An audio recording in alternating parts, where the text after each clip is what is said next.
আমাদের পাশে একটা দেশ আছে যাকে বলা হয় ভারত বা ইন্ডিয়া। বলুন তো এর কাজটা কি? এই জন্য মাঝে মাঝে বলে বাংলাদেশের চট্টগ্রাম আর বাংলাদেশের দিনাজপুর দখল করবে। শোনেন না এসব? শোনেন না এইসব দখল করে বলে না? কারে ভয় দেখাও, কারে ভয় দেখাও? আমরা লড়াই করে দেশ স্বাধীন করেছি, আমরা লড়াই করে শেখ হাসিনার মতন জালেমকে তাড়িয়েছি। কিন্তু আমি ভারতকে বলি, ভারত শোনো, এটা কিন্তু শেখ হাসিনার সরকার না। এখানে এখন জনগণের সরকার ক্ষমতায় বসে আছে। ডাক্তার মোহাম্মদ ইউনূস স্পষ্ট করে বলে দিয়েছে, বাংলাদেশের 1 ইঞ্চি মাটি আমরা কাউকে ছেড়ে দেব না। আমাদের পাশে একটা দেশ আছে যাকে বলা হয় ভারত বা ইন্ডিয়া। বলুন তো এর কাজটা কি?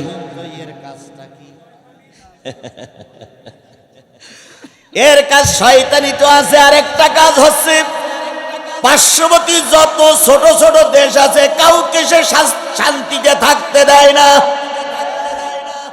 তার টার্গেট হলো কোন দেশটা দখল করা যায়, কার নদী এলাকা দখল করা যায়, কার জমিতে ঘর তোলা যায়। এই জন্য মাঝে মাঝে বলে বাংলাদেশের চট্টগ্রাম আর বাংলাদেশের দিনাজপুর দখল করবে। শোনেন না এসব? শোনেন না এইসব দখল করে বলে না? মুরব্বীরা পাশে থাকলে একটু ভালো লাগে নাকি? আমাদের এমপি সাহেব যদিও বয়স্ক মানুষ, তারপরও থাক, এটা আমরা চাই না। আজমিও থাক, দুইজনের দুটো 10-15 মিনিট থাক। তারপরে যেহেতু বক্তা মানুষ আর উনি নেতা মানুষ, দুইজনকে ছেড়ে দেবো 15 মিনিট পর ইনশাল্লাহ। যে জিনিসটা বুঝাতে চাচ্ছিলাম সেটা হলো, ওর টার্গেট হলো বাংলাদেশের চট্টগ্রাম আর দিনাজপুর দখল করবে। কত বলেন ঠিক না বে ঠিক? কিন্তু আমি ভারতকে বলি, ভারত শোনো, এটা কিন্তু শেখ হাসিনার সরকার না। এখানে এখন জনগণের সরকার ক্ষমতায় বসে আছে। ডাক্তার মোহাম্মদ ইউনূস স্পষ্ট করে বলে দিয়েছে, বাংলাদেশের 1 ইঞ্চি মাটি আমরা কাউকে ছেড়ে দেব না। আর আমরা বলি, ভারত তোমার দেশ অনেক বড়, তোমার সৈন্য অনেক বেশি, তোমার পারমাণবিক অস্ত্র আছে, তোমার মারণাস্ত্র আছে। আমার পারমাণবিক অস্ত্র নাই, আমার মারণাস্ত্র নাই, ক্ষেপণাস্ত্র নাই। কিন্তু ভারত জেনে রেখো, 18 কোটি মানুষের আছে বুক ভরা ঈমান।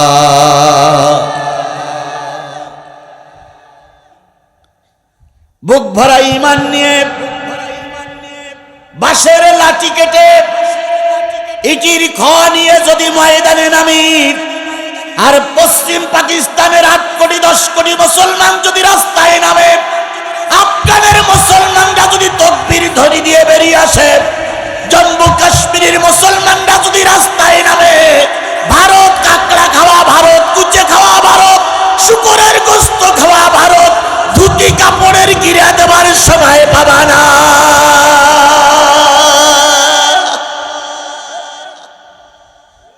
কারে ভয় দেখাও, কারে ভয় দেখাও? আমরা লড়াই করে দেশ স্বাধীন করেছি, আমরা লড়াই করে শেখ হাসিনার মতন জালেমকে তাড়িয়েছি। আবারও যদি একবার লড়াই করতে হয় করব, তবুও ভারতের কাছে, দাদা বাবুদের কাছে আমরা মাথা নত করব না। আমার ভাইয়েরা, আমার দেশে একজন প্রধানমন্ত্রী ছিল, তিনি এখন সম্মানের সহিত পালাইয়া গিয়াছে। সুসম্মানিত ব্যক্তি, কারণ একজন প্রধানমন্ত্রী, উনি প্রায় এখনো বলে আমি ক্ষমতাচ্যুত নাই, আমি এই দেশে বেড়াতে আসছি। তাই আমাদের কিছু লোক উপহাস করে বেলে অনেক দিন আপা দুলাভাইয়ের বাড়ি যায়নি, তাই আপা এখন দুলাভাইয়ের কাছে অবস্থান করতেছে। অনেকেই রসিকতা করে বলে। ওনার টার্গেট ছিল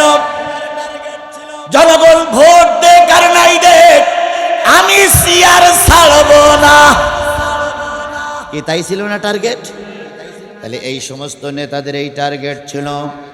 পক্ষান্তরে আমার নবীর টার্গেট ছিল একটা মানুষ কিভাবে জাহান্নামের পথ থেকে জান্নাতের পথের প্রতীক হতে পারে। আমার নবী যুদ্ধ করেছেন, আমার নবী না খেয়ে থেকেছেন, আমার নবী কষ্ট করেছেন, পেটে পাথর বেঁধেছেন, পচা উটির ভুড়ি নবীর মাথার পরে চাপিয়ে দেওয়া হয়েছে। নবীর চিরদিনের আমল ছিল মানুষের কল্যাণকামী করা, জান্নাতের পথ দেখানো। সেই নবী আমার নবী, আপনার নবী, সেই নবীর নাম শোনার পরে যদি কেউ দুরূদ শরীফ না পড়ে, রসুল বলেছেন তার চাইতে কৃপণ আর কেউ হতে পারে না। তাই রাসূলের নামে দুরূদ আর সালাম দিয়ে শুরু করছি। সাল্লাল্লাহু, রাসূল আমার ভালোবাসা, রাসূল আমার আলো আশা, রাসূল আমার প্রেম বিরহের মূল আলোচনা, রাসূল আমার কাজে কর্মের অনুপ্রেরণা, রাসূল আমার নেতার মতন নেতা আমি পাই না যখন খুঁজে, কান্দি এবং কান্দি শুধু এই দুটি চোখ বুজে, তখন তোমার বদর উহুদ যোগায় মন্ত্রণা, রাসূল আমার কাজে কর্মের অনুপ্রেরণা, রাসূল আমার ভালোবাসা। সেই রসুলের নামে দুরূদ আর সালাম সাল্লাল্লাহু। সম্মানিত ভাইয়েরা, কষ্ট করে সারাদিন হাড় ভাঙা পরিশ্রম করে এই ময়দানে বসে আছেন কি শোনার জন্য? সবাই মিলে বলুন, আরেকটু জোরে বলুন। আল্লাহ বলতেছেন, ওয়ালাকাদ জারানা লি জাহান্নামা কাসীরাম মিনাল জিন্নি ওয়াল ইনস লাহুম কুলুবুন লা ইয়াফকাহুনা বিহা ওয়া লাহুম আয়ুনুন লা ইউবসিরুনা বিহা ওয়া লাহুম আযানুন লা ইয়াসমাউনা বিহা উলাইকা কাল আনআম বাল হুম আদাল উলাইকা হুমুল গাফিলুন। আল্লাহ রাব্বুল আলামিন বলে, বান্দা শোনো, এখন তোমরা কেউ জাহান্নাম দেখো না, কেউ জান্নাতও দেখতেছো না, কিন্তু এমন একটা দিন আসবে যেদিন জাহান্নাম তোমাদের সামনে উপস্থিত হবে, জান্নাতও তোমাদের সামনে উপস্থিত হবে। একদল মানুষকে আমি জান্নাতে দিয়ে দেব, আর একদল মানুষ আর জেনকে আমি জাহান্নামে দেব। জাহান্নামে যারা যাবে, অনেকগুলো দোষের ভিতরে একটা দোষ হচ্ছে লাহুম কুলুবুন লা ইয়াফকাহুনা বিহা, তাদের অন্তর আছে কিন্তু অন্তরে জায়গা নাই। কিসের জায়গা নাই? আরো জোরে বলেন, কিসের জায়গা নাই? তাহলে যাদের দিলের ভিতরে কোরআনের জায়গা পায় না, আল্লাহর ভাষায় তারা জাহান্নামী। এরকম লোক আমাদের শিবগঞ্জে আছে না নাই? আরেকটু জোরে বলেন, আছে না নাই? ও আমার প্রিয় ভাইরা, বাজারের ভিতর থেকে আমাকে আনা হয়েছে। বাজারে যে লোকগুলো অবস্থান করছে, ওই লোকগুলো যদি সব কোরআনের মাহফিলে আসে, এরকম মাঠ আরো 2টা লাগবে।